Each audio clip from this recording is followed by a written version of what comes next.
The fall of Ramadi and capture by ISIL of American-supplied military equipment is another setback for the United States and further undermines our credibility as a reliable strategic partner in the region. And yet the Obama administration seems unwilling or unable to grasp the strategic significance. And 2 days ago, when a review should have been well underway to correct an incoherent strategy that is woefully under-resourced, the White House press secretary, Josh Ernst, said, "Are we going to light our hair on fire every time there's a setback?" I would point out for my colleagues that maybe his hair isn't on fire, but there are bodies on fire in the streets of Ramadi as we speak. ISIS is one of the most evil organizations that has ever existed in the world.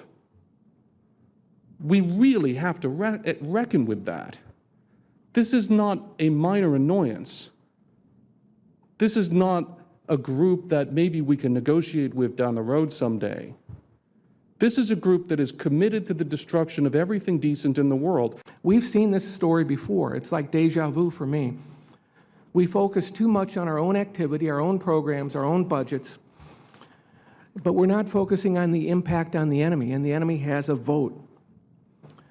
From public statements, we're not looking at the right things, and the metrics and measures that are asserted by the military, the Pentagon, are not really appropriate. The number of airstrikes is interesting, but irrelevant. What is the effect on the enemy and its capacity to fight? We have no comprehensive strategy to deal with radical Islam, to include ISIS. We have no strategy in the region to deal with the morphing of radical Islam as defined by ISIS and al-Qaeda.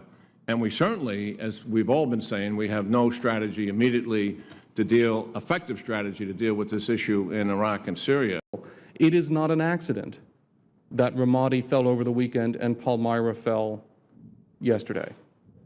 It is not an accident that there were ISIS attacks in Beji and at the refinery, that there was a prison break in Diyala, that there were threats against a pilgrimage in Baghdad, and then Ramadi was decisively attacked and taken. This was a coherent campaign plan and a very intelligent one, very well executed. This is a serious threat.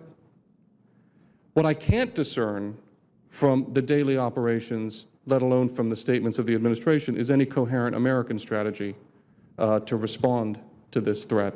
What we desperately need is a comprehensive strategy, the decisive application of an increased but still limited amount of U.S. military power, and a concerted effort by the Iraqi government to recruit, train, and equip Sunni forces.